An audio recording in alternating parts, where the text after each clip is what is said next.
How are you doing today? Good. Yeah, all right. How are you? I'm doing excellent. Good. Let me start off by saying what I'm sure you're hearing from everyone from the UK to here. The movie is just awesome. Oh, great. Yay. Thank you so much. But I'm sure you hear that from everyone. This is one of those movies that everyone I've spoken to has just raved so loudly about That's it. really nice to hear. You never know. I mean, I don't really sort of... I don't really hear... I kind of... Because I don't sort of...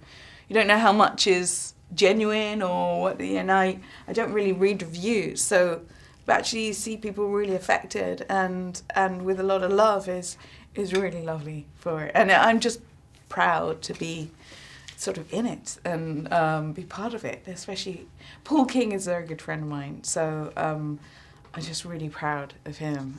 I know it's a lot of weight and responsibility taking on something like this, so I'm just really delighted, so it makes me happy. Well, especially in the United Kingdom. I heard Paddington is popular over there. Yeah, just a touch. Yeah, just a touch. It's very much part of our culture, and we've got the statue in the at Paddington Station, of course, where he is found, and yeah, very much part of our culture. Yeah. I definitely was curious. I know obviously on camera Paddington is so nice and his manners are great, but I definitely heard stories about him off camera where he was more like Ted.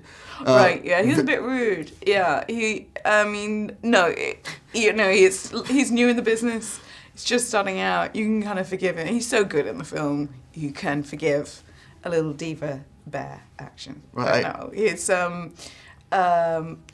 he had a big trailer though. I will say that. Yeah, and sometimes you wouldn't get out of it. So. Well, Paul told me. Oh, did he? Yeah, he said it was very difficult, especially during the rehearsal process. Rehearsals a nightmare, to be honest. I mean, I love him now, but it was hard going. Yeah, and his dietary habits and all of that. He has a lot of allergies. I actually told Paul I would really kill to see a one shot of Paddington and Ted together and trying to see Ted explain to Paddington what he should be doing and Paddington mortified by it. Or kind of a fight between them would be good, yeah. Yeah. I think Paddington would kill Ted. He would. His language. Right, there's a possibility. One of the things I want to talk about, though, you guys had like this 3-week rehearsal process before filming began. Yeah, that was good. Right, and talk a little bit about what you learned about your character and the dynamic of the family through that process. That was key for me, I think, and also for Paul. I think it was very important for Paul. He's worked with actors with doing theatre, and I've come from that world as well. And you kind of, it's so important. There's a foundation. If we could have had more, I think we would have done. So it creates such a foundation, and creating those dynamics and those relationships, and you find little bits of magic and just believability. You can't really. I find it bizarre to try and turn up first day without even sort of meeting your on-screen husband or trying to then make it believable.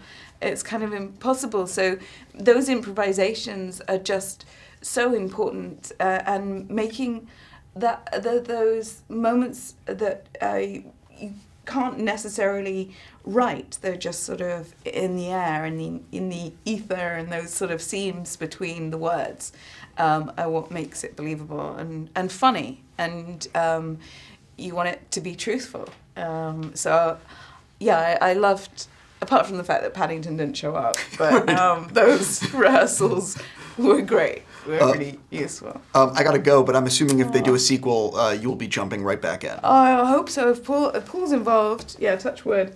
I loved it, and I did too. Yeah, do you?